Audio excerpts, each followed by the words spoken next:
Geography FKP UI. We are pleased to welcome you here today. My name is Ratna. I'm a researcher at Lembaga Demography, and I will be the moderator of today's seminar. This is my first experience as a seminar moderator in English. Today's seminar marks the Lembaga Demography 55th anniversary.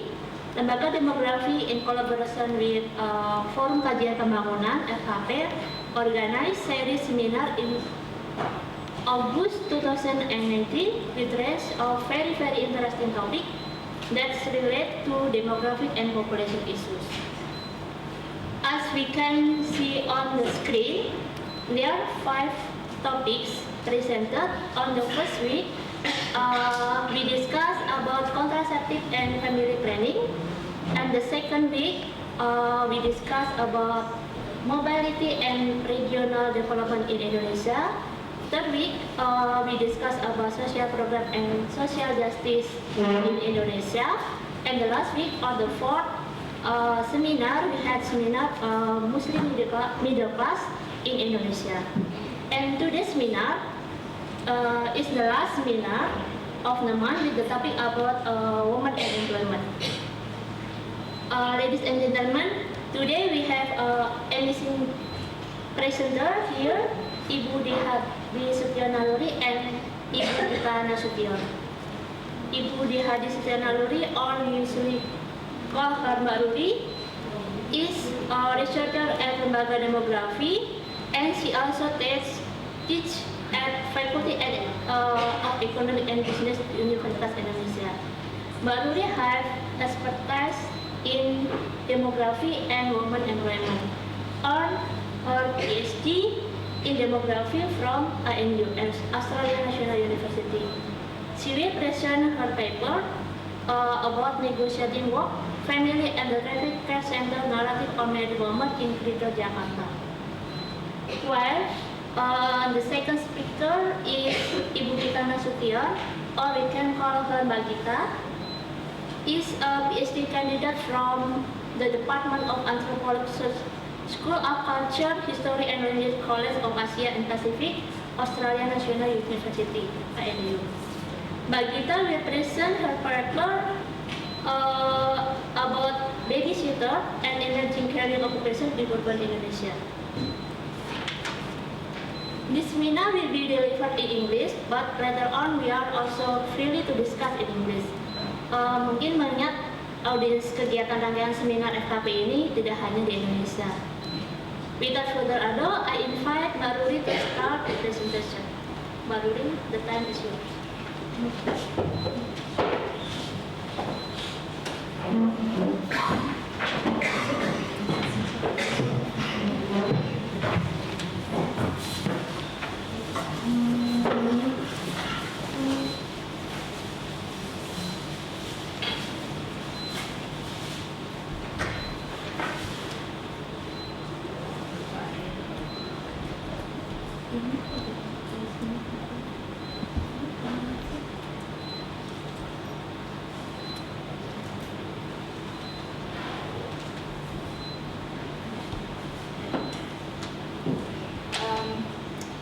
Good morning everyone. Selamat pagi, salam sejahtera.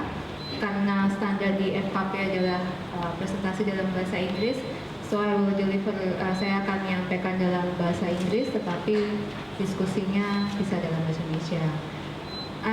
First of all, I would like to acknowledge that this study was done with my colleague and beloved friend Dr. Aliana Utomo from the University of Melbourne.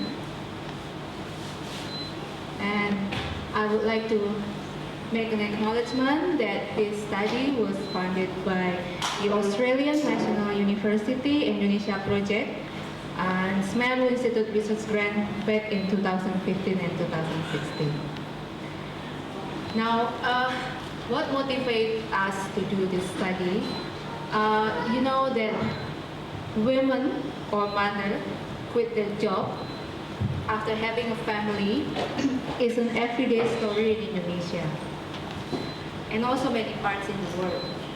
And statistically, This phenomenon is usually reflected in what we call the M-shaped labor force participation across women's life cycle, where women actually dropping out during the time when they have children and they return after the children are growing up. In Indonesia, at national level, this M-curve pattern is actually less profound if we compare it to countries like Japan or Singapore. But this M-curve, if we compare it between urban and rural, this is more a particular feature in urban areas rather than in rural areas. So women usually, the labor force participation increased at up to age 20, 24, before it declines up until age 30, 35, and then continue to increase and reach its peak at around age 45, 49. In Jakarta, it's not an M curve, but it's like an indication that there is a permanent exit after women having a family.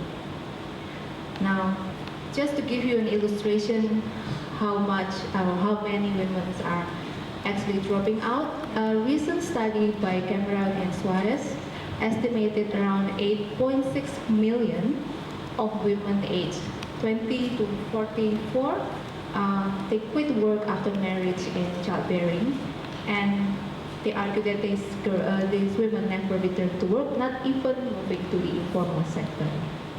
Our previous research using the Indonesia Family Life Survey along longitudinal data, we found that actually entering marriage rather than having children have a stronger effect on women leaving the work. Now, our previous research using the IFLS, the Indonesia Family Life Survey, also found that there is a variation of leaving employment, the risk of leaving employment, across occupation, education, and also sector. Women who work in low level of occupation, seperti SPG, the sales and service, which do not have good job security, have higher risk, mereka lebih beresiko untuk berhenti bekerja as compared to other sectors, other occupation when they get married. Well, in the private sector also have high risk of leaving employment. And also if we look at by education, those who have secondary education, SMP, SMA, also have slight high risk of leaving employment.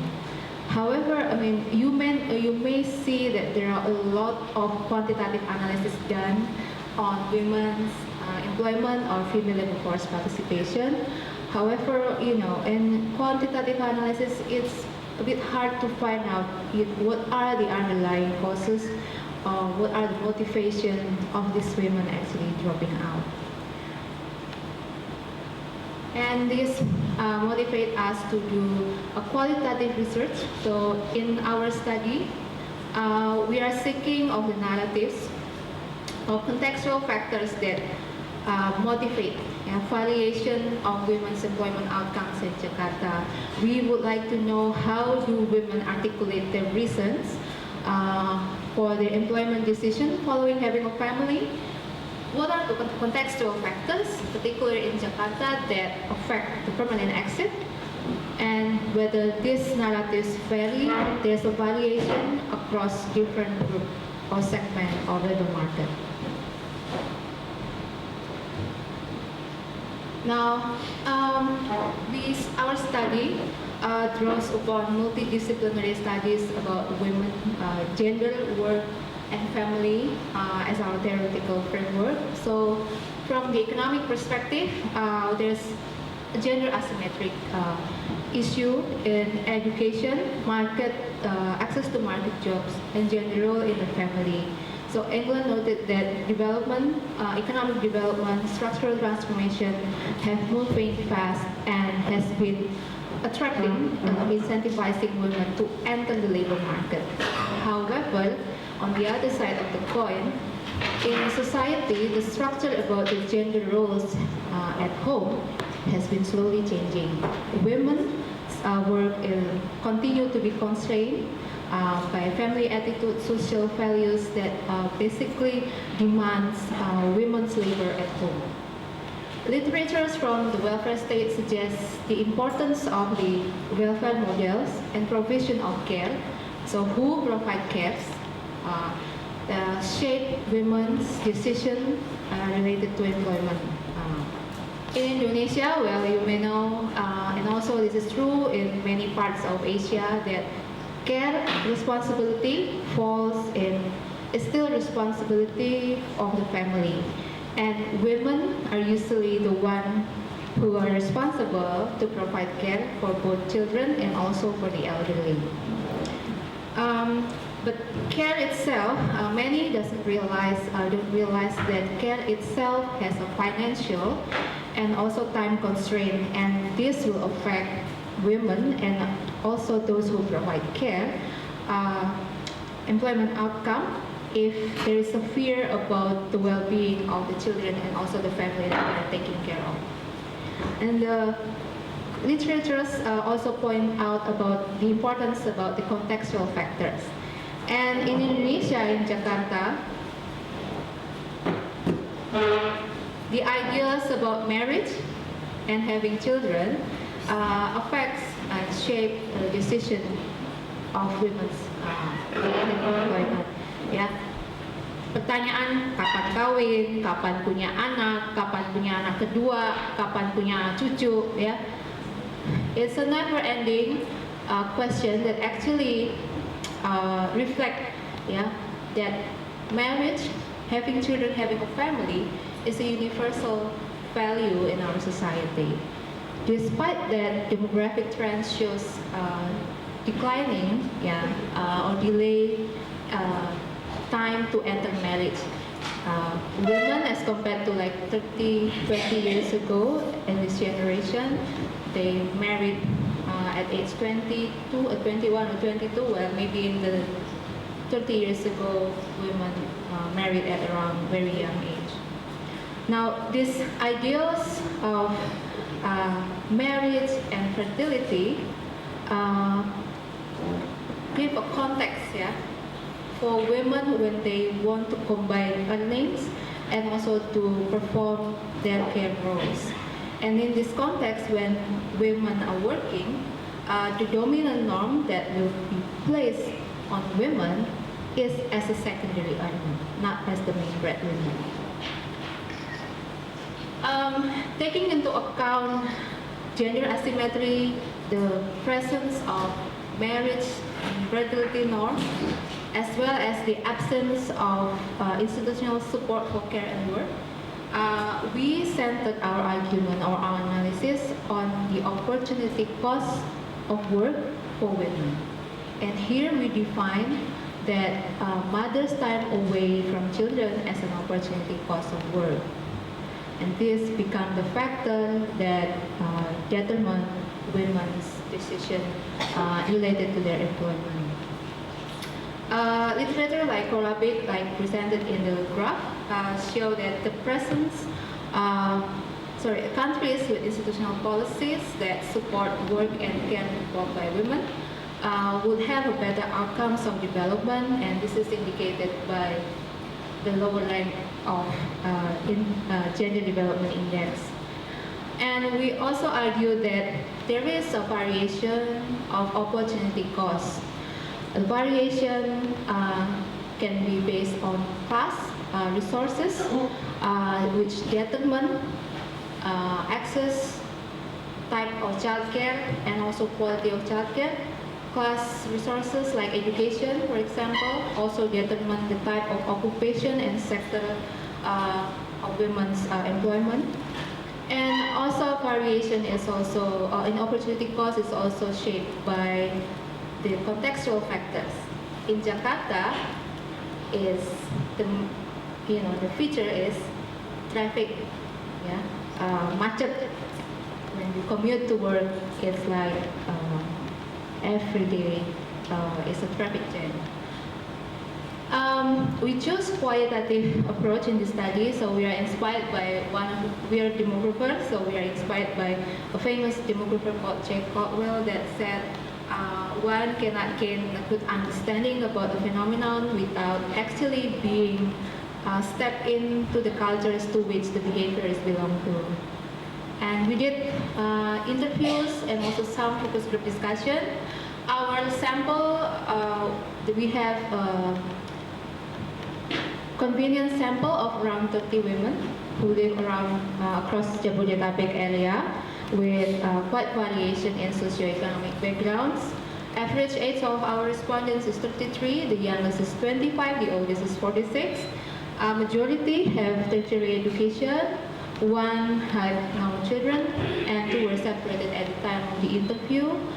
All women work before they got married or have kids.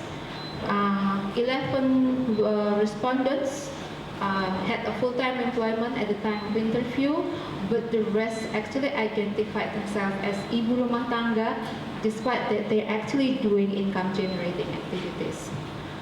We also did interview with employers and also policymakers with the government to get the context, institutional context that support or reduce the conflict between women and work, but it will be discussed in separate paper and separate presentation. We use NPFO to analyze the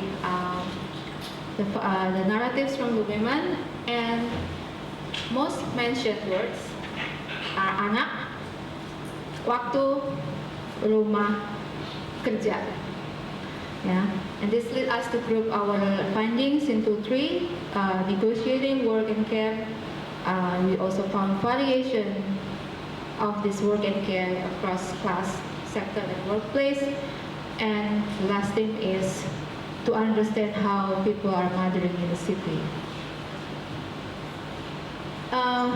So the first group, the key thing is we found that the narratives of almost all our respondents centered in the issue of conflict between work and care. This issue raised by the role incompatibility atau kesulitan mengkombinasi antara kerja dan mengurus rumah tangga that creates tension, increase the opportunity cost of work, that is time away from children. The narrative also shows that presence of care, quality alternative care, reduce or offset the opportunity costs. And this was told by our respondent. These are all nama samaran. Marisa's story supports the argument. She had completed training in salon as a hairdresser. She felt like it's going to be a wasted investment if she continued, if she didn't work. And she had a support from both in-laws and also her mothers to provide care for the children. And in this case, Marisa continued to work. Other narratives provide context, on how the gender norms shape the decision to work. The first story from Gefi that shows a family attitudes or gender norm at home determined her decision to quit work. In this case, her husband was worried about who would provide education for the son, and she felt responsible for it, although that she still has the aspiration to work. The absence of trusted quality care also added the opportunity cost of work, and this was told by Sekar. Sekar was a staff in one line ministry. She worked in Jakarta, and her assistant quit a day before she moved house from her in-laws. She got traumatized, and because she didn't want to face any uncertainty in the future, she decided to resign to take care of her daughter. We also found that its structure in the family also matters. Timing of exit, from previous research, timing of exiting work for women usually is around marriage or when the first child was born. But it can also be happening in higher parity. What demographers said higher parity means like when the second or third child was born. And this was experienced by Indri. When the second or third child was born, she didn't have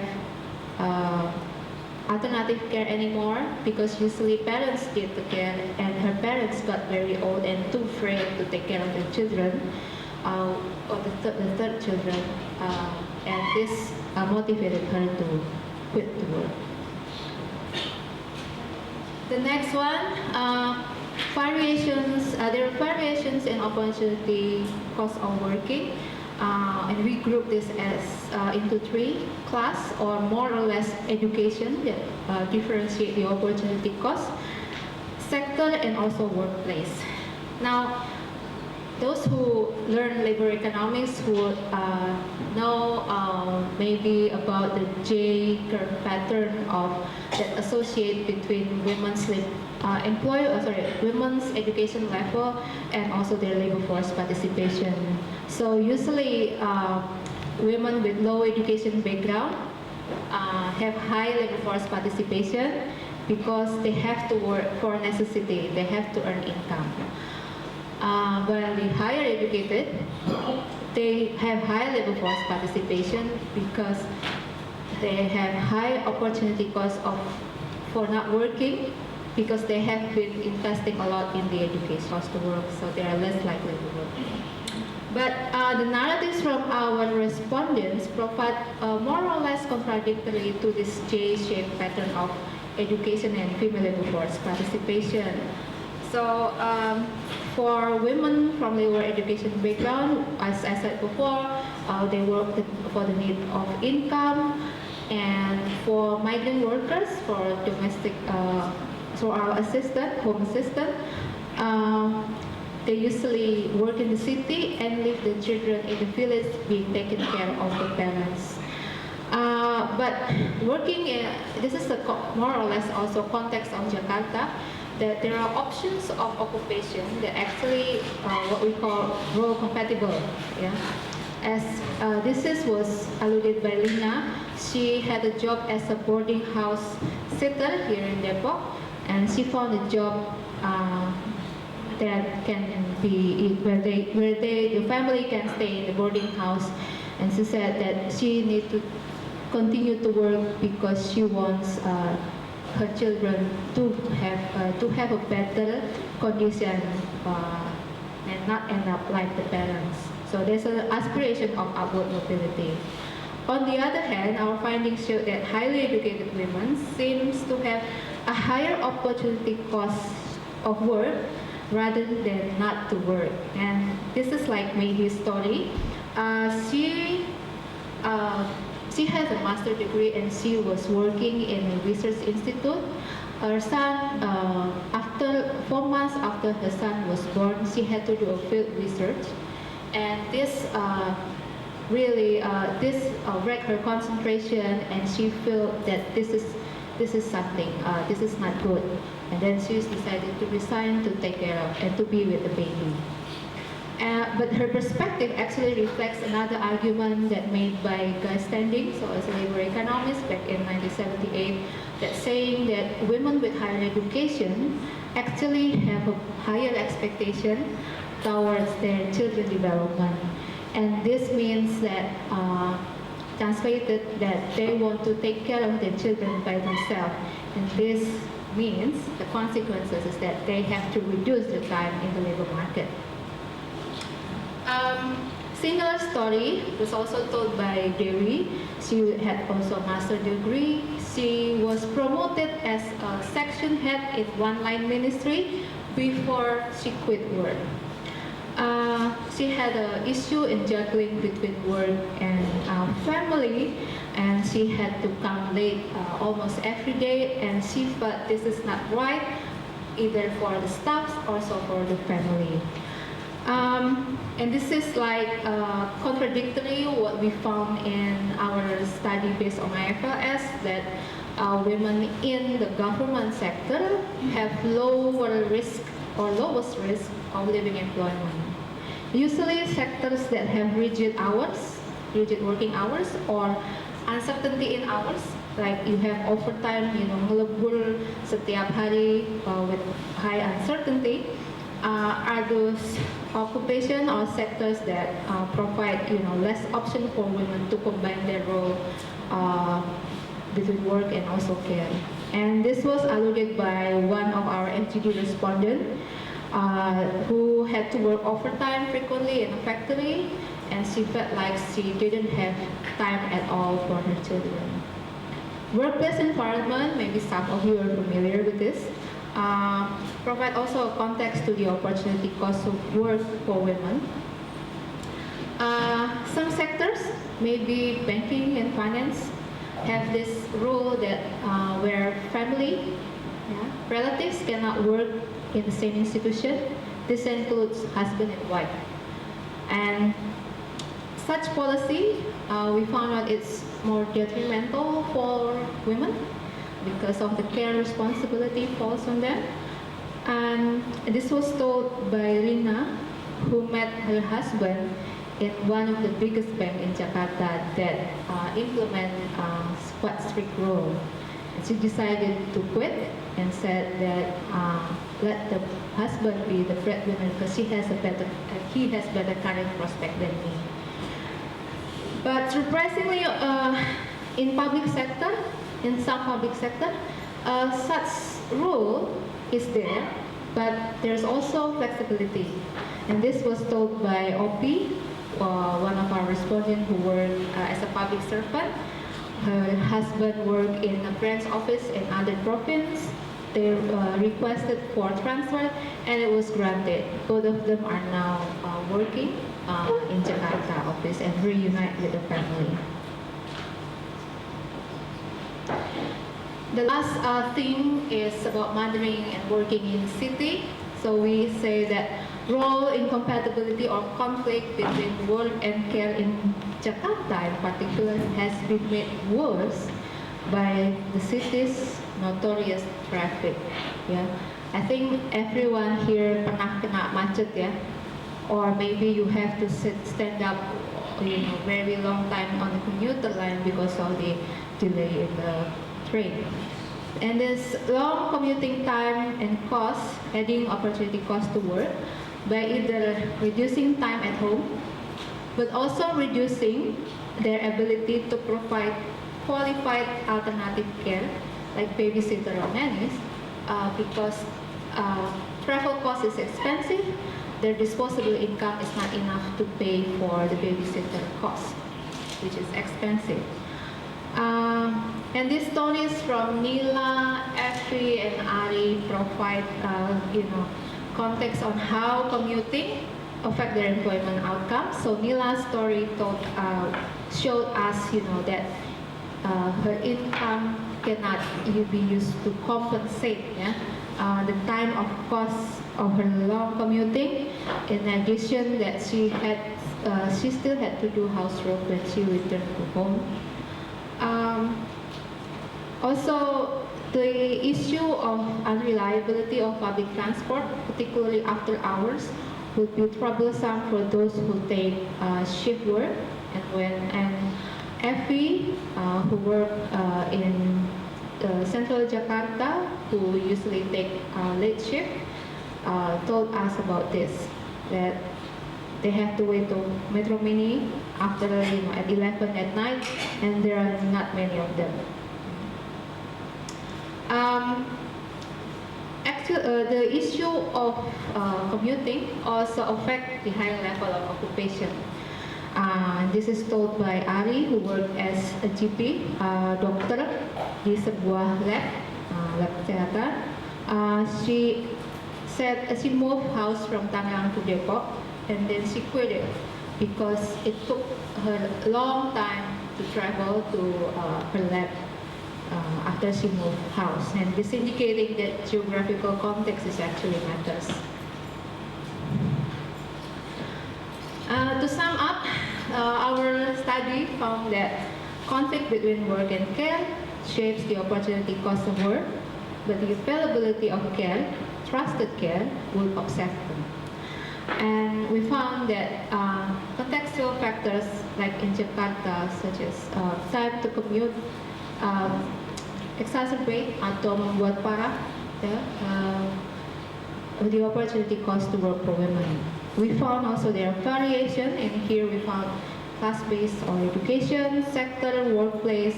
We see that paid employment is important for low educated, but they're lacking of family support. Tertiary educated, we found that they have a higher expectations toward children's development and would voluntarily interrupt to allocate more time for care. Workplace regulation also determine a women's employment outcomes.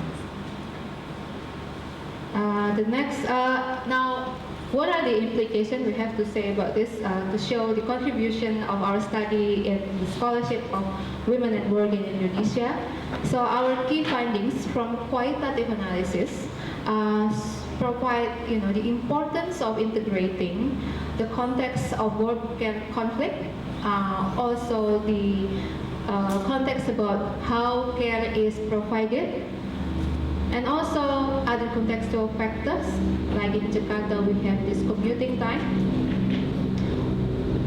When we analyze using quantitative data about women's employment outcome after having a family, and we found here that there should be a different narratives to show variation of opportunity cost of work based on class, sector, and workplace, and geographic specific attributes to the opportunity cost to work.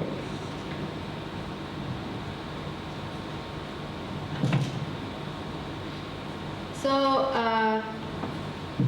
the hardest part is the policy implication. What should be done to reduce the opportunity cost of work for working mothers in Greater Jakarta? The first one, continue to promote egalitarian roles at home or gender equality at home, meaning that both men and women share equally care roles, caring for children or elderly, and also domestic work.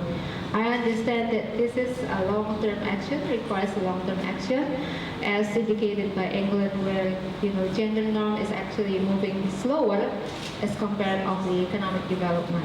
But still, we promote this as a one of the policy implication. Second is to have the state or the government to find out what works for women or those with care responsibility. These days, we have all groups of different groups of population that have care responsibilities to continue to contribute to the economy. And one of them is to fine-tune together with the private sector to find out work policy or work arrangement that can reduce the work and care conflict. And there are plenty of options like flexible work arrangement. Flexible work arrangement itself has been, there are many options like 4 hours and also remote working. And also to promote family-friendly working environment policy. The third one is the state, is for the state or the government together with the community to ensure care, access to care, quality of care, to reduce the work care conflict. Options can be providing childcare in the community level, or for the poor, or in workplaces that have high role incompatibility, where people are finding it hard to do work and also to provide care for the family. And also important is regulating quality of care of any parties that actually provide alternative care. This is including private childcare centers and also familial type of childcare providers like babysitters and nannies, which will be discussed more by our colleague Ibu Gita. Last, for Jakarta and mega-urban cities in particular, addressing issues of public transport reliability is important to reduce the opportunity costs to work for women. And also, and this is actually applies for both men and women or working parents, and this will help them to manage better their work and care roles. I end my presentation with this quotation by Anne Marie Slaughter in her book Unfinished Business. So when we stop talking about work-life balance and start talking about discrimination against care and caregiving, we will see solutions. Yeah, we will see the world differently. Thank you very much.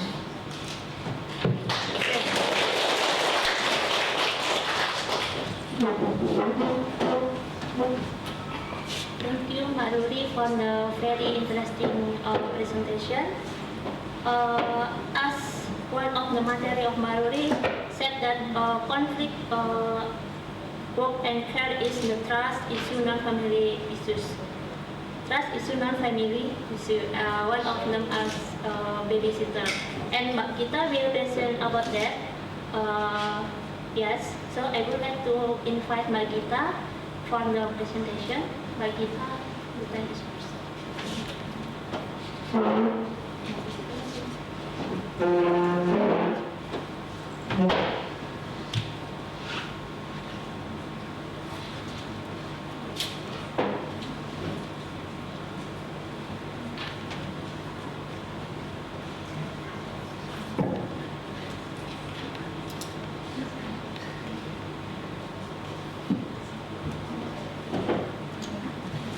Selamat pagi. Good morning, everybody. It's my pleasure to be here and to talk with excellent academics in Indonesia. This is my first time actually presenting in UI, so thank you. I will talk about babysitter. It's actually an everyday view that we have in Jakarta, and this is actually one option that working women have that Ibu Ruri is mentioning before. It's not an emerging occupation actually. Care work and care in the house has been existing since a long time ago, but we probably don't really know about what is it and then how is it managed. So I will start with a question actually. How does babysitter occupation emerge, and how is it shaped, and how is it shaping the social and economic situation in Indonesia? So these are actually the social economic factors that are general factors that I think you know better than me, and Ibu Ruri has explained a lot of context that influencing women quitting from work or negotiating between work and family.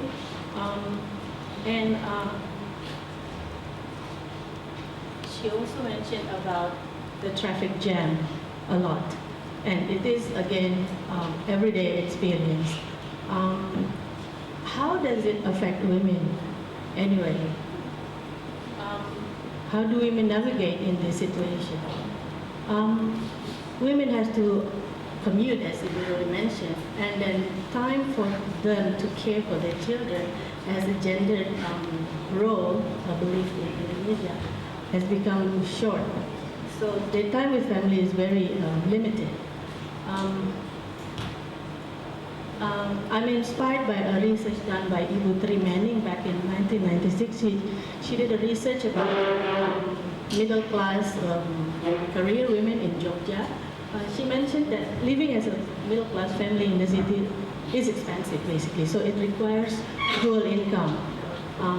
It has high living costs for food, housing, and children education.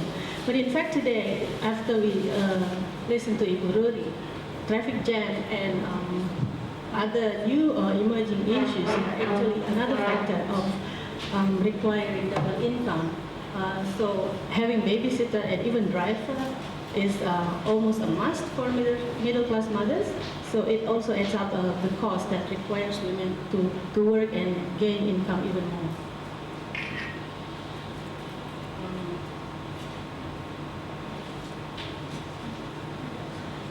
So I might discuss about babysitter. Why choosing babysitter? Actually, it's almost the same with PRT. In this case, I mentioned PRT as pekerja rumah tangga. It is a term that's used by the ILO and also the the NGO working on protection of domestic workers. It's parallel with the term domestic worker internationally. So it's the same but not the same. So based on my research talking to mothers and also babysitters themselves and PRT, they found these two different things basically. Mbak is actually a familial term, and of course we also realize the familial relationship between the employer and also the worker, and they also require familial working arrangement. So flexibility and less formal arrangement is required. In babysitter, it is an English term. It is an English term that's borrowed to Indonesia to explain this care occupation. However, we are using it in Indonesian way basically because if you probably realize it, many agencies recruiting babysitter, they use a babysitter in two words. And that's why I put it in italics as well, because it's now Indonesian word, I think. So the babysitter in the Western countries, they are not living inside the house. They are actually working only for 2 or 3 hours, but here they live with us. So basically, they're more or less child carer in the house, similar to PRT who are actually tasked to look after the child. But they're more professional because they've gone to trainings in the agencies. They also wearing some uniforms if you pay attention to it. Some of my respondents also mentioned they are ready to work because they've been trained. Well, the babysitter, the Mbak or the PRT, they have to train them again at home to introduce some use of, water cleaners, microwaves, and stuff like that. Well, babysitters are trained for those. There are also strict regulations from the agencies. Agencies do not allow babysitter to do housework, and they are, of course, more costly. Their salary are higher than PRT. In terms of education, they are also having higher education. Mostly, at least they are high school graduate compared to domestic workers or PRT who are primary school graduate. The agency mentioned that they actually require this higher education because they will be trained, and sometimes they are trained with English terms or English children's songs. So they need to understand that. So they require at least SMP graduate because at least they have been introduced by a bit of English at school. But there are also commonalities between these two. And these commonalities are actually found from the employers that I met. Most of them actually do not really require formal training for their babysitters. What they need from babysitter is actually the same from what they need from PRT. They just need someone to look after their children, love their children, pay attention with passion, play with them, and experience is more important. An experienced PRT is more trustworthy than a new trained babysitter. So it's actually can be done by anyone doing this with experience rather than with training. And the commonalities also, although babysitters are formal and regulated in a written work contract, they also require some flexibility from the babysitter themselves. So they need familiar relationship between the worker and the employer, the same as they need familiar relationship from the parent. So I put a quote a bit from one of my respondents there, saying that what's more important for me from a child carer, whether babysitter or not a babysitter, is their love for children. I don't really need their certificates. I don't really care about their training. So Mbak and babysitter are the same for me. So experience is something that matters.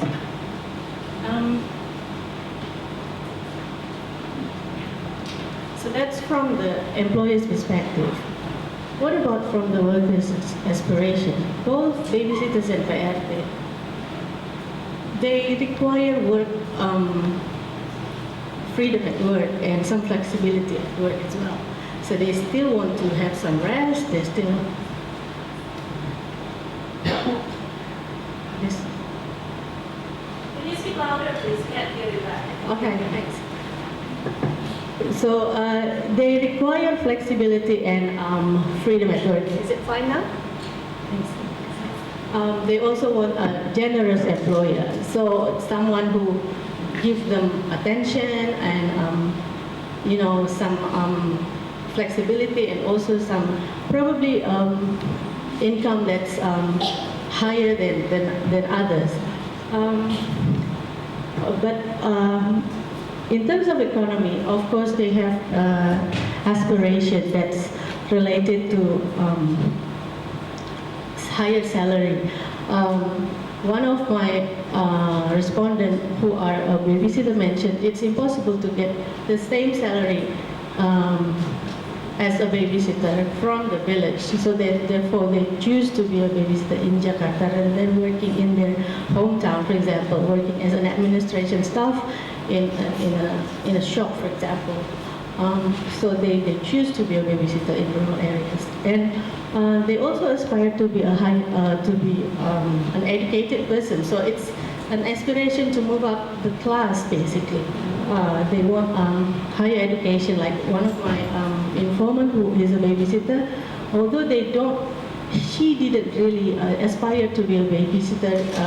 She was trapped by this agency who actually went to her nursing school back in Purwokerto, in her hometown, and then the agency person mentioned that they will work in Jakarta and doing some caring work. But in fact, when they arrived in Jakarta, there is this a house that provide training for them. She was still okay with that, but then the next day she found that the training was only about children and babies all the time. So it's actually surprising. It was surprising for her because she didn't really end up working as a nurse, although she was thinking about it. But she stayed to be a babysitter because from the agency, then she can actually have higher education to go for paket B and paket C every weekend to have the degree in higher education. And until now, she is now actually doing a psychology degree in one of the private universities. So babysitter is actually not an aspiration, and basically they do not aspire to be one. So if we see the two unmatching expectations, then we can understand probably why there are, reoccurring problem between employers and the employees. So you can find here mention about a lot of stories about babysitters who are not skillful, or employers who are really demanding, asking for even small things, or the difficulties from the babysitter to apply the standards that have been trained by the agencies versus the expectation and the standards that's applied by the family. So it's also problematic actually. And of course we also hear about some naughty employers who pay less salary for the workers, and naughty workers who actually do negative things to children, and also to do some criminal acts. So there's another one who is playing in this occupation, who is an agency. The agency ideally is playing as a mediator between the two. When there's problem, then the employer and the workers will speak to the agency, and the agency themselves thinks that they help the mothers to find helpers because they are busy and they don't have time to look after the house, they don't have time to look after the children. And at the same time, they also think they help the workers finding jobs in the city. So they also reduce unemployment in this sense. They still try to protect the workers by having this written work arrangement between the employers, the babysitter, and the agency, signed by the three of them. So from there, they can they think that they have protect enough to both of parties. They also have blacklist for employers and blacklist for babysitters that they share between their WhatsApp groups, actually. So let's go back to the babysitter. Let's unpack the babysitter.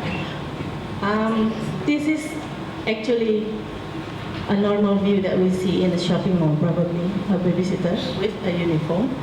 But I have to admit that this is not in Indonesia. So this is actually in Singapore. And I think in some countries we can also find this view now. Some of my friends found this view in Sydney, Australia. And what can we tell about this picture actually? If the babysitter doesn't wear the uniform, can we realize that she is actually from Indonesia? I don't think so. Because I think the carer in other countries probably not really wearing uniform unless probably in higher class families in Europe or in Victorian era.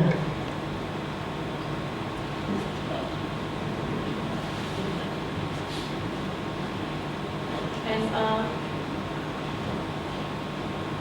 if we can see the picture, then we can try to understand who are they. They're actually women. Most of babysitters are women. They are actually carers for older and elderly people who are men, but not for babysitters, not for baby carers. So it is actually a gendered work. Those men who are involved in this occupation are actually those who recruit the workers, those who own the agencies, or those who train the babysitters. And babysitter is actually trapped between the discussion between care work or domestic work. Because it's a care work, they wear uniform, they look like a nurse, they probably are trained as well and certified. But on the other hand, they work within a house, within an employer's domain, which is actually considered as domestic work. So there is this precarious situation in babysitter occupation when we try to understand what kind of work is it. The uniform itself is giving us meaning actually. When you see the babysitter with uniform in public, then you will realize that she is actually working for a family that pay her. So it's actually a domestic worker. So there is this class differentiation displayed in public from the babysitter uniform. But between the domestic workers themselves, babysitter is having higher hierarchy than domestic workers than PRT because they are trained, they have bigger salary, they have better education than PRT. So there is this hierarchy of domestic work themselves shown by this uniform. But from the agency, I also learned that the uniform gives us meaning of professionalism, like like the police officers, for example, or the nurse, because of their uniform, then we can run to them when there's problem. And also we trust them. So there's this sense of professionalism as well in this occupation shown through the uniform. And yeah, again, from the uniform we can tell that she is a trained worker, a trained domestic worker. some of them are actually certified because there is this examination for the babysitter to be certified. And who actually provide this training and certification? It's actually agencies. So babysitters as existence is actually relative to the agencies. Now, if you look at the agencies, what are actually their role instead of mediating the two? They also have dual roles. First is as a supplier. They recruit the workers from rural areas, like the previous story I mentioned. They recruit women, young women from rural areas, from SMP or from a village, and then they will, provide some initial transportation cost to these women, and until they arrive in an agency office, they are trained, and it's still for free, but they will have to pay back for those costs after they are hired by an employer. So it's actually that bondage as well that's similar to the migrant workers, international migrant workers practice. But interestingly, they also have familiar relationship with the agency owner, because whenever they are sick or they need some more money, they can always go to the agency owner to borrow more money for their needs. But of course, it will add up to their debts. The second role of the agency is that as a training institution. Agencies have modules, and they have trainers as well that have gone to training by the Ministry of Manpower. So they can be an education institution in this sense. And interestingly, this dual role is facilitated by two different ministries here in Indonesia when they have to register their business. The agency as a supplier or as a penyalur pekerja rumah tangga, they register their business to the Ministry of Manpower, and it's easier. And agency as a training institution, they have to register to the Ministry of Education, and it requires a lot of standards and the buildings and the teachers and stuff like that. So if you realize that there are probably more agency as a penyalur rumah tangga than as a lembaga pelatihan pekerja rumah tangga. But there are also agencies who register their business in these two ministries. So they can do both. Because if they are a supplier, then they cannot train the babysitters. So this is the situation in training in the babysitter agency. So picture on the left is actually a training on children's song in English. The trainer there, it's difficult, of course. And the second one is from a different agency. They are cleaning the baby actually. And this material will be examined later when they finish the training.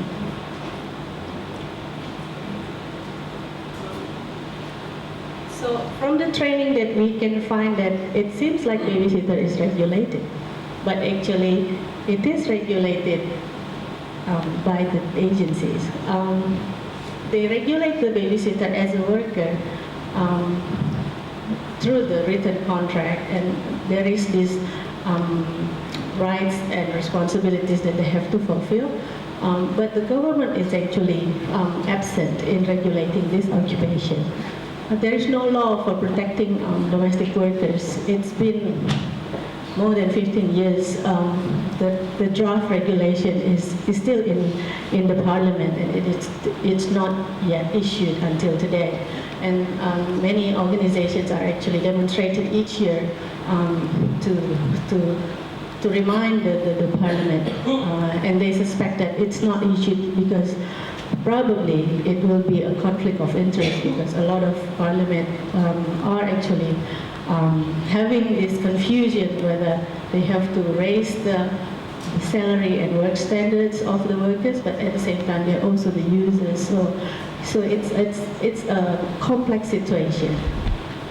There's also a regulation in the Ministry of Manpower.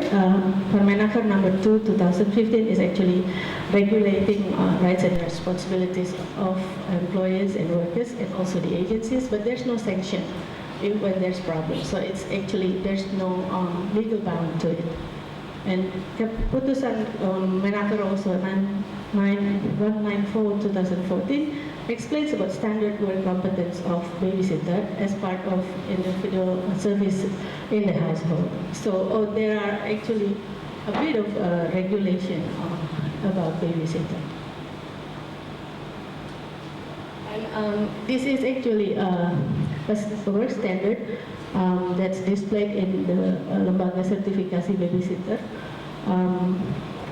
This Lembaga certification can certify the babysitter, and there are actually two types of examination for babysitter. One that's done through the Ministry of Manpower is more loose with the multiple choices problems, while the one that's done by the LP babysitter is more detailed with some essay problem and also some oral presentation. And they have some steps of levels of babysitter level 2, babysitter level 3, which require more skills and more knowledge on child caring. So babysitter is actually complex. When we realize about the agency's dual role as a recruiting and training institution, it is actually confusing. What kind of occupation is this? As an institution that provides examination and certification, it's also unclear who will set all those criteria and who will monitor those certified babysitter later on, or who will monitor this certification institution. There is no clear decision about it. And one more important issue is actually in standardizing care itself in the babysitter standard competence. Like what I mentioned earlier, employers actually only require love and attention for their children. They don't need work standard, they don't need certificates. And one family have different standard from others. How do you standardize those? For example, how do you standardize a sick or cold baby? Probably from one family is different from another. Then how do you regulate and standardize those actually? So it's quite a complex situation. And lastly, when we talk about this occupation, we rarely see men, like I mentioned before, men as the carer, not men as the elite that's regulating the occupation. So I would like to end my presentation by referring to Ruth Gambert, who is also doing a care domestic work research in Sri Lanka. She mentioned that care is the most difficult task to do among other tasks in domestic work. As a carer in other people's family, she has to perform her best to the child, but at the same time she is also dependent to the salary that's paid by the mother of the child. So there's power relation in it that they have also that the worker has to bear. From this presentation, probably we can see that babysitter is displaying persisting class and gender relations in Indonesia. It's not a new occupation, but it's packaged in a different or new manner. It's in new manner, and it's displayed in public actually. These persisting relations. And in this situation, actually, everybody starts falling. It is actually a change in society that's happening around us. It's a gender equality issue. It's a rural-urban linkages issue that opens up opportunities, and also it's about the globalization and the protection of workers that's trying to be adapted by the regulators. So I would like to end my presentation here. So thank you very much. Oh yeah, from this picture probably we can also think again what it is actually Babysitter in Indonesia. Thank you.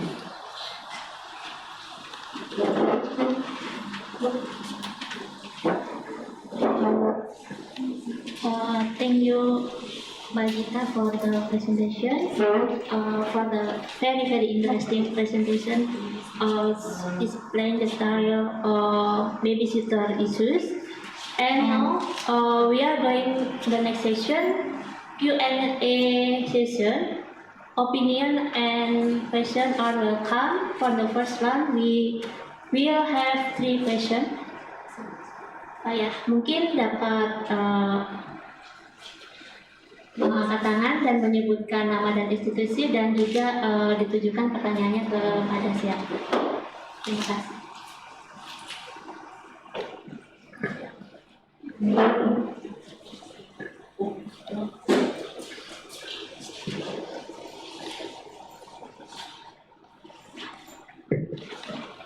Selamat pagi, terima kasih atas kesempatannya. Nama saya Dini dari Departemen Ilmu Komunikasi Fisip UI. Presentasinya sangat menarik sekali Mbak Ruli dan Mbak Zita. Pertanyaan pertama saya untuk Mbak Ruli. Kan tadi Mbak Ruli berbicara sama informan yang masih bekerja ya, ada beberapa yang masih bekerja. Apakah ketika mereka bekerja itu masih ada narasi-narasi yang menunjukkan bahwa ada perasaan bersalah yang akhirnya mempengaruhi kualitas kerja mereka di kantor? Oke. Lalu untuk Mbak Dita, yang bisa saya dapat, ini kurang lebih sebenarnya PRT dan babysitter di Indonesia itu masih berada di gray area ya. Jadi sebenarnya mereka itu adalah PRT juga, tapi karena pakai uniform dengan kata babysitter, jadi seolah-olah berada di level yang lebih tinggi, kurang lebih seperti itu. Mohon dikoreksi dan masukannya. Terima kasih banyak atas kesempatannya.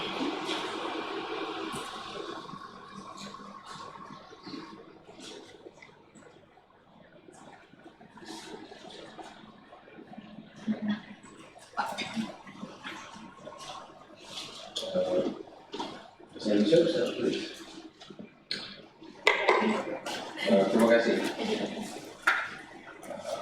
Saya cuma Indonesia. Pertama kami pernah melakukan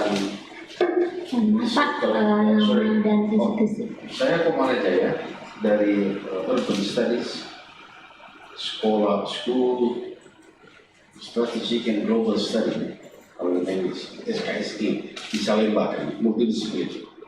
I just want to tell you that this kind of cross-check of our studies on food and food, labor and employment in urban area. I think the Chinese Guerra also involved, and some, we also took FGD with some tooling and some others. It's very interesting, and to some extent is confirmed or studies, but I don't know to explore that. I got 2 points here to contribution at least. One is for 2 of speakers. Why you didn't, or I'm using only in the first talking. Why you don't explore the role of extended family in Indonesia? Because especially my family and others, brother and sister, the some action is put the emphasis of carrying kids to either grandma or sister, grandsister, or big sister, because we believe they are part of our family, because taking, especially 0 months to, well, that's 3 or 4 years, this should be between heart and heart, the reason. We are very, it's not brave enough to give to others person if they are not related, family related. Because there's so many bad stories. I think I don't know.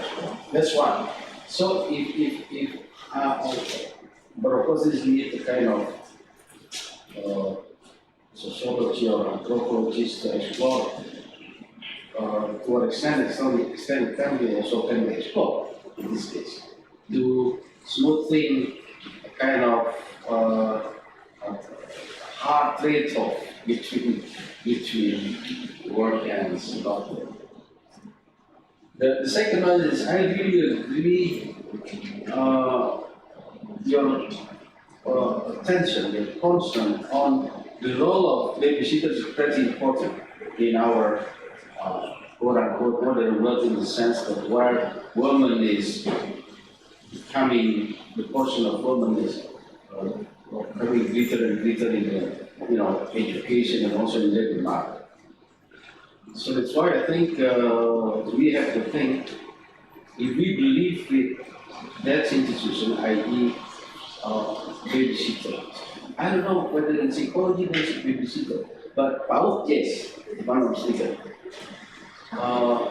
If we can build up such kind of credible and highly integrated babysitter institution or association or whatever, and as women, which is especially with the higher rank education and professional works, can masa enteng terjadi. If not, because some of family tend to, tend to persuade ladies to not to work, just take care of children. At the same time, their education, ladies, now is getting makin bagus. In terms of national economy, there's pemborosan. The government money, especially to education institution, especially negara, berbagai negara. And then setelah dia itu dibujuk, saya urus kerja dulu, kerja di rumah dulu.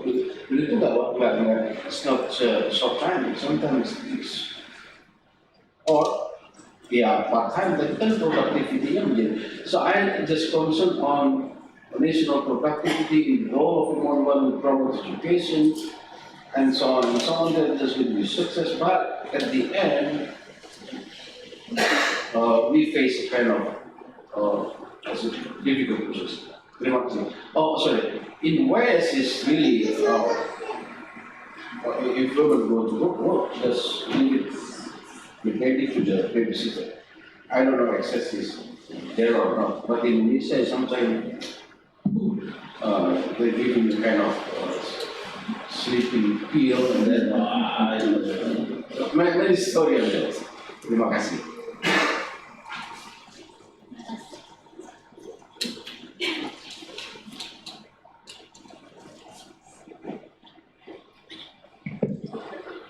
Thank you. My name is Gracia. I'm from FKP students from this university. Actually, I'm very interested with this topic because it's relevant in my life also. I'm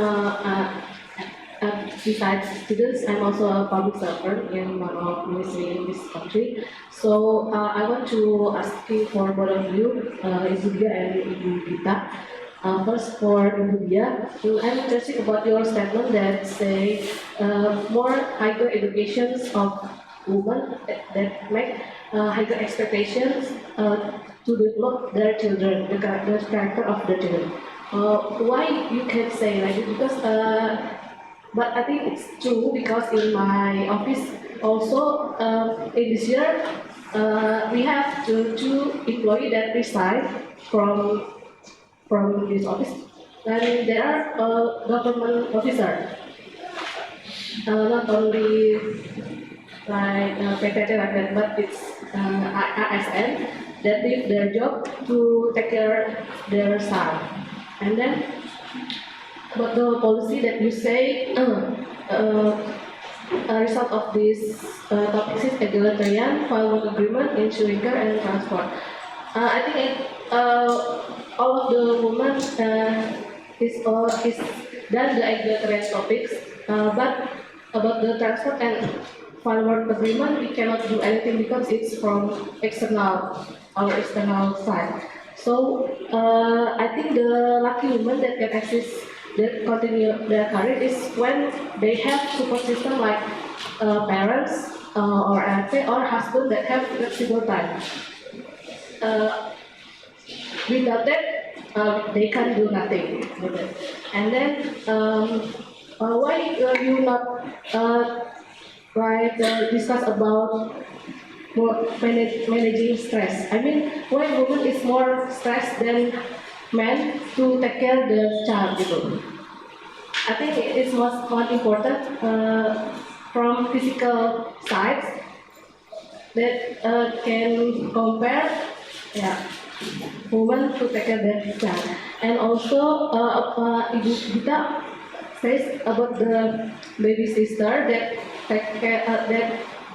take nursing school, and then they go to be a babysitter, and they still working to take care paket A and paket B. And my question is, how they can go to nursing school without junior high school or senior high school certificate? What school? Yeah, and I think it's enough. Thank you. Thank you, Mbak Gracia. Pertanyaan ditujukan ketiganya untuk Mbak Ruri dan Mbak Dita. Mungkin Mbak Dita, Mbak Ruri dulu. Thank you. For Mbak Dini, yes, babysitter is domestic worker, PRT. In the Permenaker number 1, 2015, if I'm not mistaken, the Ministry of Manpower is actually categorizing domestic work into 6 categories. So, perawat anak or babysitter is one of them, cleaner, gardener, family driver, perawat orang tua atau lansia, saya lupa satu lagi. So it's actually considered as part of domestic worker in Indonesia, although there are discussion whether it is domestic work or not. Untuk Pak Komara about the role of grandparents, Pak. In my research, I found also grandparents taking care of their children, of course, but it's not popular for middle class families actually because some grandparents are still actively working actually, so they cannot look after their grandchildren, and some parents also do not have the heart to live with their parents to look after their children, so they don't want to give burden to their parents anymore. But they still need grandparents or extended families' role to supervise the babysitter and the domestic workers. So sometimes they still live with their grandparents or they live around. So their role is still important. And then about the babysitter institution, yes, I agree. I think we need that kind of integrated institution to help the productivity, actually, not only women, but also the productivity of Indonesian in general, and also the welfare of the children, of course, Pak. And for Mbak Gracia, I'm sorry, I was probably not clear about the nursing school. So it's more like a short diploma course for high school level actually, so SMP level. So she was actually only SMP graduate at that time. So when finishing that nursing school that she meant to me, she went to the agency, and the agency promised that she could continue SMA and even kuliah by being a babysitter. So that's the payoff actually. So she's actually working weekdays and going to the agency's office every weekend to take the paket C and paket B.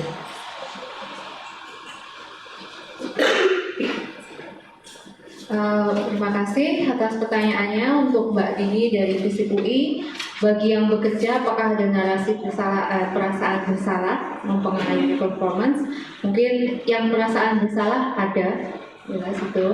Tapi memang di responden kami yang bekerja mayoritas punya trusted care, ya. Either coming from family, dari grandparents atau kadang-kadang tetangga, atau juga sudah memiliki asisten yang sudah lama ikut. And we saw that this sort of compensated, ya. Jadi yang kami argue bahwa trusted childcare itu mengurangi rasa bersalah, ya, pemasukan dari itu. Pak Komarajaya, terima kasih komennya. So, role of extended family, actually our narratives, our analysis is centered around the presence of trusted care, which is mostly done by grandparents, also extended family. Kalau ngomongin extended family, we have Pak De, Bude, Tante, right?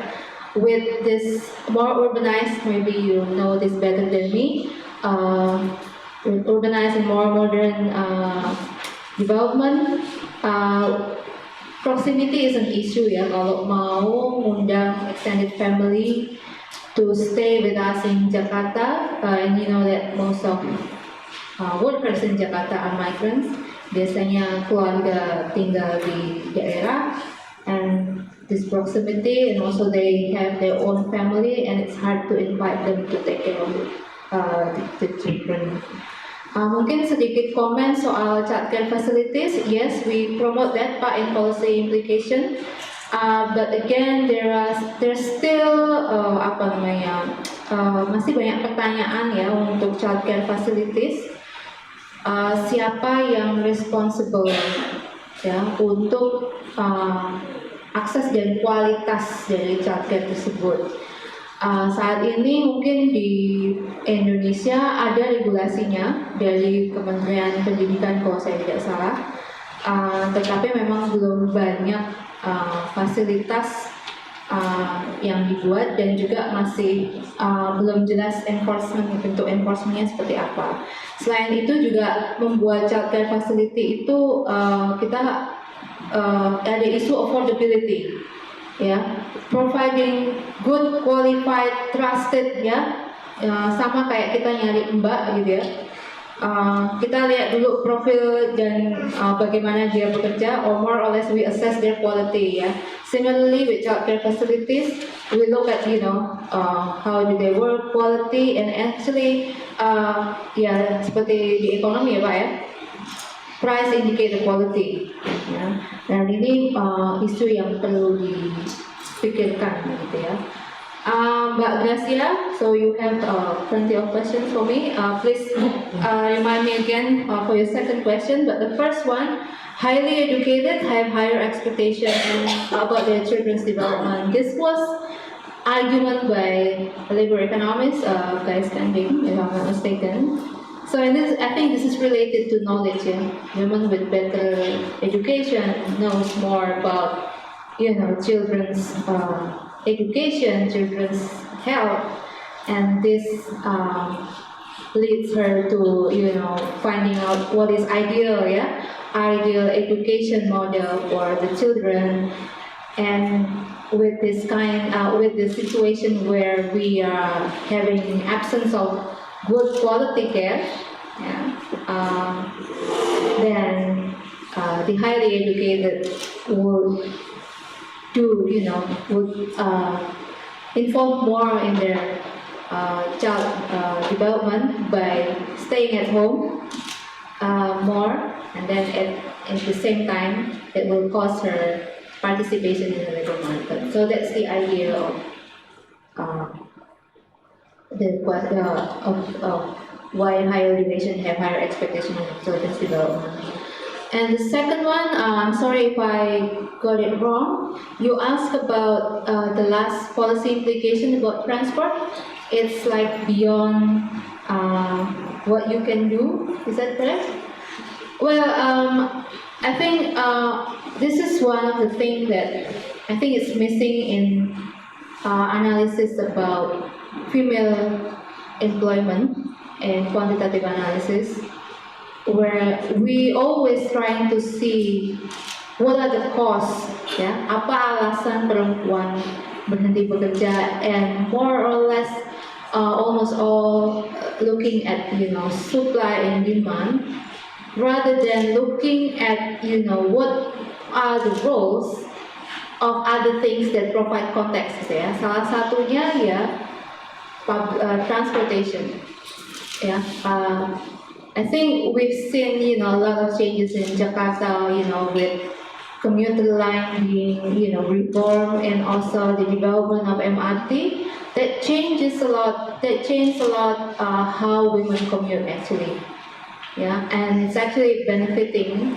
Well, there's no study yet, but I believe that will shorten time of your commute and it will benefit. So, mungkin dari studi kami mengajak untuk melihat selain melihat biar nggak gender normal melulu, work and conflict, kita lihat faktor-faktor di sekitar perempuan yang sebenarnya memberatkan gitu ya, semakin menambah berat beban atau konflik work and care mereka. And that's, I think we have to see it, integrative, harus integrated gitu ya.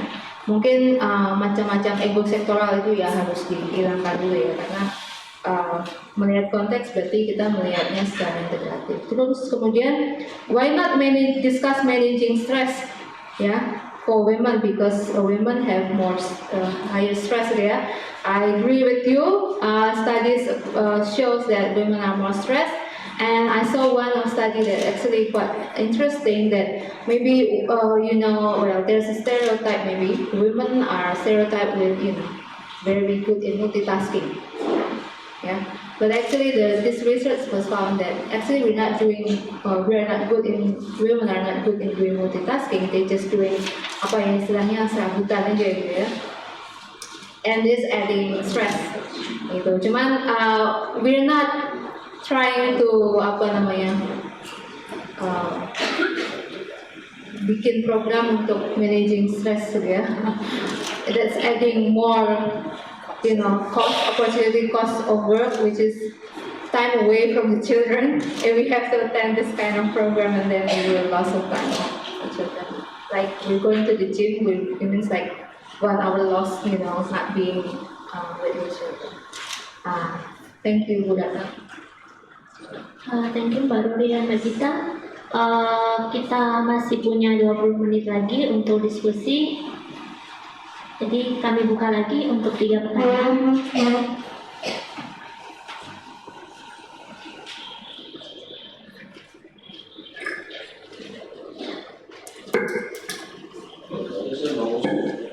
Hi, my name is Lydia from Facultas Economic UI. The two presentations are really very linked. It's very good to hear this type of studies that are in depth of something that we see every day. The question probably is more for the babysitter or the care provider as a profession. Yeah. Is it a higher aspiration for Mbak to become a babysitter? And do you see that when you were doing your interviews? And then if so, why is it an aspiration? And if not, why not? And how can a babysitter increase their professionalism, for example? And does it come with more rewards? For example, if you have more certificates, do you automatically get more money, or what makes a babysitter a higher earner or someone who is in demand? Thank you. Thank you, Mbak Widya. Ada yang lain lagi? Kalau nggak ada saya mesti. Nanti aja. Terima kasih, saya dalam bahasa Indonesia aja ya. Saya Aika dari lembaga demografi. Saya cuma mau nanya. Sekarang kan seperti tadi Bu Ruri dan Bu Gita juga mengatakan bahwa daycare juga udah mulai booming. Terus pertanyaan saya untuk daycare maupun babysitter tersebut, saya dari tadi dengar bahwa yang mengeluarkan sertifikasi adalah Kementerian Tenaga Kerja. Sedangkan kan sebenarnya jasa yang diberikan itu adalah jasa caregiving ya.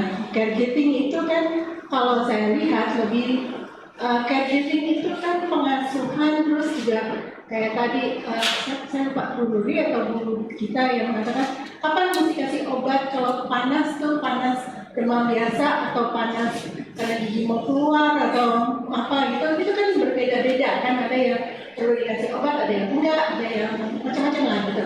Nah itu kan lebih ke segi medis ya kalau saya lihat.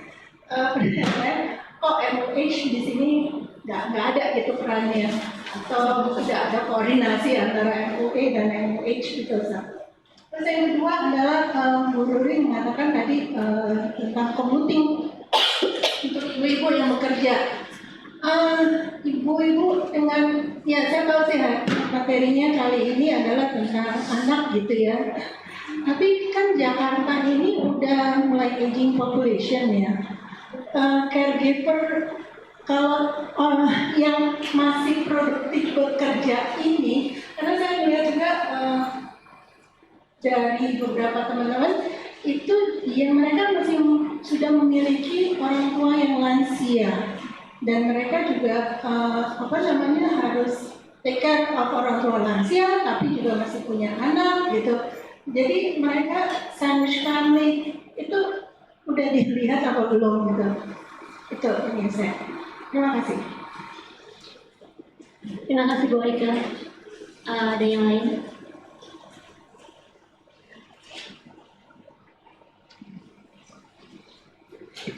Selamat siang. Saya Safira dari Bandung. Mungkin pertanyaannya pertama untuk Mbak Ruri. Maaf, dari mana? Dari Bandung ya. Sebenarnya menarik sih Mbak, tadi kan Mbak menceritakan ada beberapa faktor yang juga berpengaruh terhadap bagaimana perempuan ini menegosiasi role mereka untuk childcare atau untuk bekerja. Saya penasaran. Oke. Saya penasaran apakah Mbak menemukan adanya perkembangan teknologi terhadap bagaimana mereka memutuskan untuk melanjutkan bekerja atau tidak gitu. Karena kita tahu ada juga narasi terkait bagaimana working mom atau mungkin housewife kayak gitu, dan dengan adanya perkembangan teknologi ini narasi-narasi itu bisa diakses oleh berbagai media. Kemudian untuk Mbak Sita, ini penasaran aja Mbak, apakah Mbak juga mengeksplorasi terkait dinamika rumah tangga babysitter ini gitu? Apakah hal yang terjadi di rumah tangga itu berpengaruh terhadap keputusan mereka untuk bekerja sebagai babysitter? Misalnya keluarga lebih mengizinkan mereka untuk bekerja karena pekerjaan babysitter ini kan sesuai dengan gender role atau hal yang lain. Terima kasih. Terima kasih Mbak Safira. Mungkin Mbak Safira.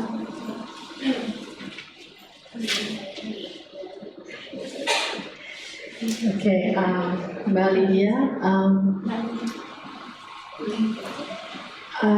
is it a higher, do PRTs are having a higher aspiration to be a babysitter? Yeah? Some of my respondents mentioned yes, actually.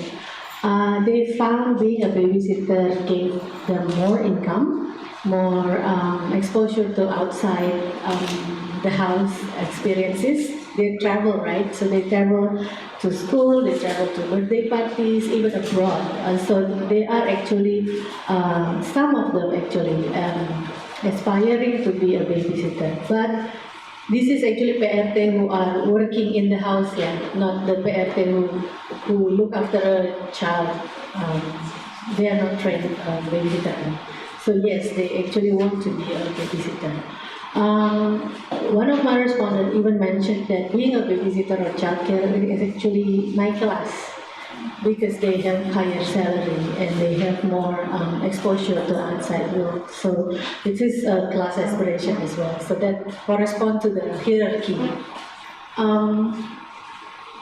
Why is it an aspiration? Yes, because of the income and experiences. How to increase productivity of the babysitter? Some babysitter attended babysitter trainings that's provided by some schools actually. So their employers send them to these trainings, free trainings actually, but not all schools have this kind of trainings. And some babysitters are involved in child development by their parents. For example, they also went to the doctor to sit with the doctor, with the parents, and to the psychologist to discuss about the child's development. And some of them are actually sitting with the therapist when the children are actually having some psychological therapy or speaking therapy. So they have actually additional skills through those experiences. But there is no formal how do you call that? Tidak ada jenjang karir in this occupation actually. Untuk Ibu Rika, mungkin saya tambahin sedikit ya Bu. Tadi ada kompleksitas antara Kementerian Tenaga Kerja dan Kementerian Pendidikan. Itu yang saya temukan di penelitian saya. Saya tidak melihat adanya terlibatan Kementerian Kesehatan di sini. Saya juga tidak tahu, tapi kalau dilihat, kalau kita Google misalnya standar kompetensi babysitter, terus ada kita temukan misalnya notulensi rapat atau undangan rapat diskusi-diskusi standar kompetensi. Sebenarnya di daftar undangannya ada juga Kementerian Kesehatan dan KPP. KPA.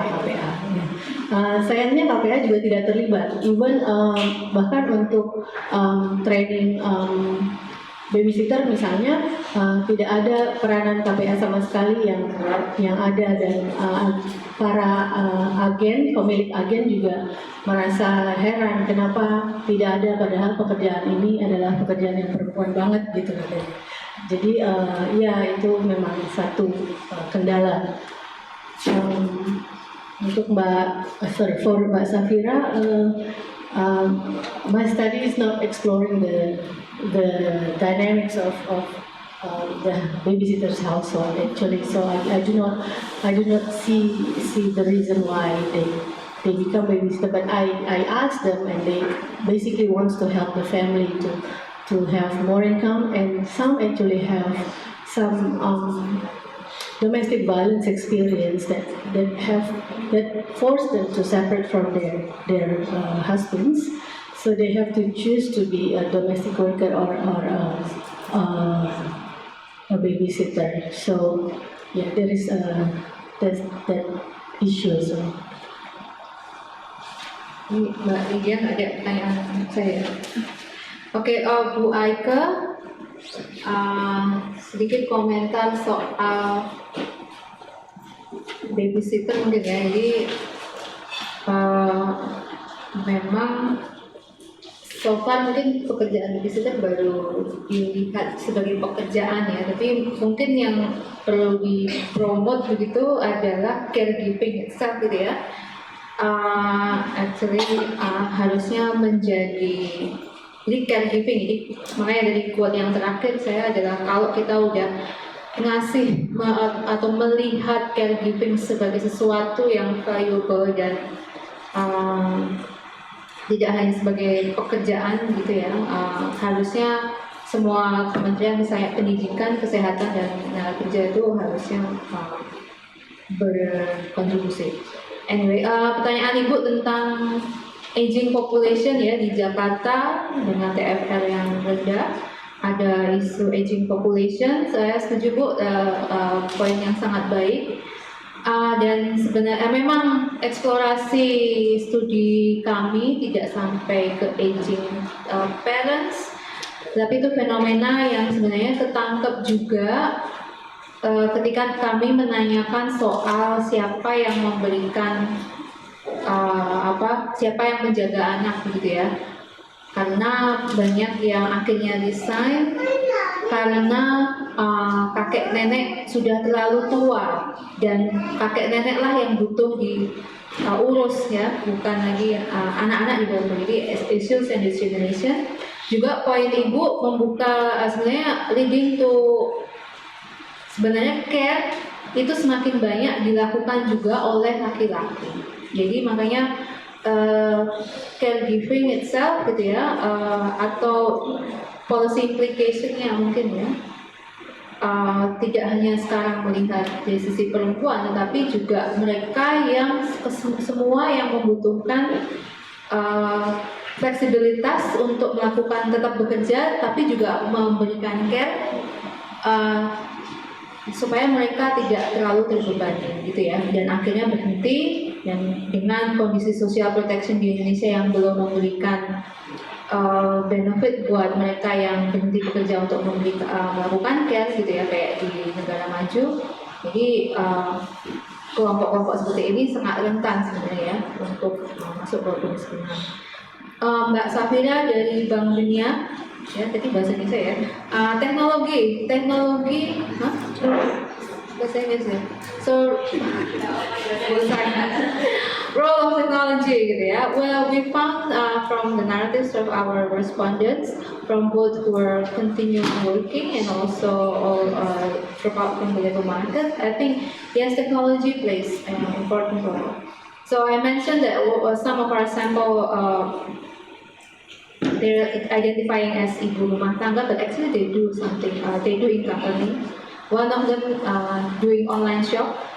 Yeah, we cannot, avoid that. Yeah, and also one become beauty influencer, which is actually quite famous. And also beyond, it's one of the where we haven't presented yet. We also came to employers. We did to the employers, and we went to one of many consultant, HR consultant. They have quite, they employ technology as the basis for their working, flexible working arrangement. And jadi they have this policy for remote working, compressed hours, different type of arrangement. And for remote working, they ensure that either office or at home or wherever they work, they are equipped with, meet the standard of technology that is needed for working for this consultancy. So I think yes, technology plays very important role. Oke, itu Bu Ratna. Terima kasih Mbak Ruri dan Mbak Gita. Mungkin masih 5 menit. Kalau misalnya ada pertanyaan lagi, bisa disampaikan.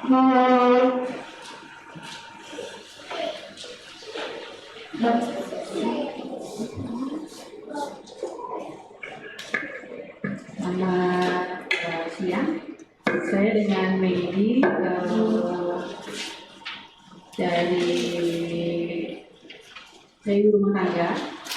Yang saya mau tanyakan, apakah kepada Ibu Ruri, apakah ada data mengenai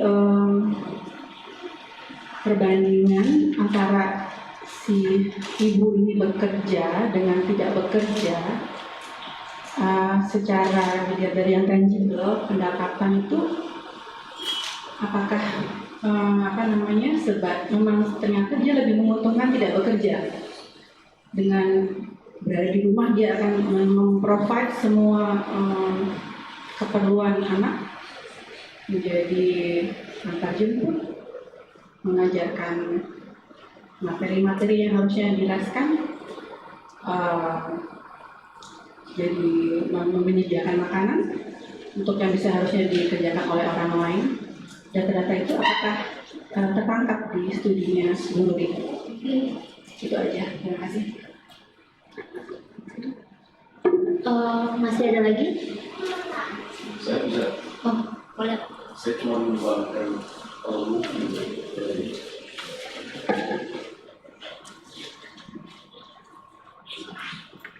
sorry to take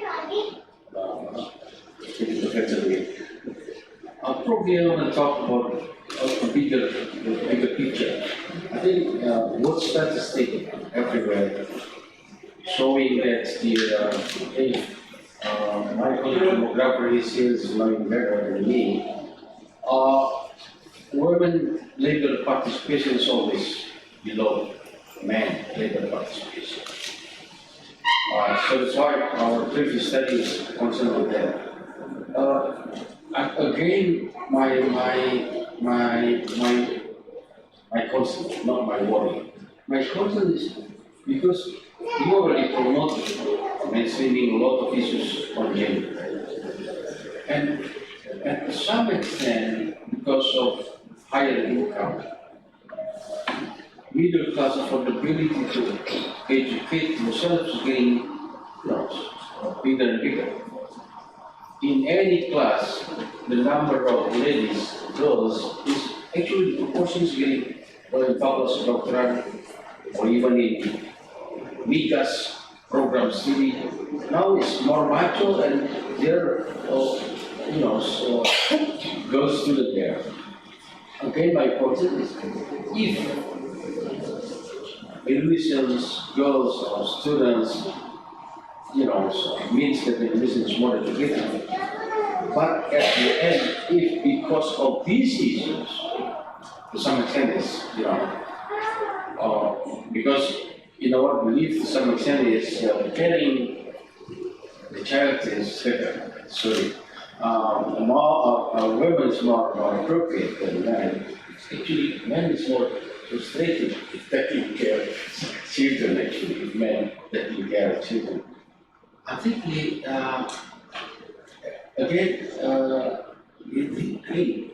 is this not the waste for the national economy?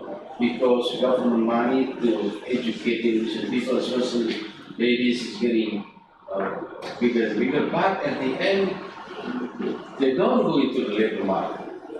So I invite his colleague in demography institute to jump into the issues. I don't know whether this is relevant or not, because everywhere in any country level participation is always low, male participation. But when I come to any class, the numbers of girls students is, but at the end is dependent, of course, this family decision, right? For the sake of children, then tunda dulu deh kerjanya deh. Kecuali kalau dia, if the woman is already kind of fixed contract with, say, for example, PNS or corporate. Although this exception for professional women, seperti di sini kan profesional, dia lebih kerja daripada take care all the time di situ. So my sok tahu on labor market is ini jangan-jangan sebetulnya ini wasting for national economy. Karena dia udah disekolahkan, bukan disekolahkan sih, mempunyai kesempatan perguruan tinggi, bahkan ada yang S2, S3. Tapi kemudian dia nganggur for the sake of family. Tentunya ini must be really personal decision. But in terms of macro, I don't know, or Pak Udo and Pak Dewa and others, I don't think this is valid. Terima kasih. Terima kasih Pak Komara. Mungkin sudah cukup ya. Jadi untuk dijawab Mbak Medi. Medi, terima kasih pertanyaannya. That's a very good point. memang studi kami secara spesifik nggak mengukur itu. Kami citing beberapa studi lain yang mengukur. Jadi ada beberapa studi yang mengukur kontribusi ekonomi of domestic work. Metode tersebut menggunakan time use survey. Pak Turo ahlinya dalam National Council Account, dan memang salah satu kalau kita monetarisasi, kita ngitung berapa nilai kegiatan domestik, whoever who's doing it, itu GDP kita meningkat. Sama juga tadi poin Pak Komara adalah ini kalau semua perempuan yang sudah berpendidikan tinggi semua bekerja, we have like additional, quite tremendous additional in our GDP. Ya, ada beberapa studi itu, jadi memang so far belum ada comparison perbandingan gitu ya. Apakah kalau care itu dilakukan ya, misalnya seorang S2 berhenti bekerja kemudian melakukan care, ya, nilai care tersebut sama compensate nggak dengan income yang hilang yang dia generate. Tapi dalam teori kami ini juga ya, biasanya if you have higher education you will have akan punya potential earning income yang sebenarnya bisa untuk digunakan compensate substitute care gitu ya di rumah tangga yang nilainya mungkin relatif lebih kecil dibandingkan potential income yang hilang tersebut. Jadi memang belum ada, tetapi yang ada baru menilai memonetarisasi kegiatan domestik di rumah tangga.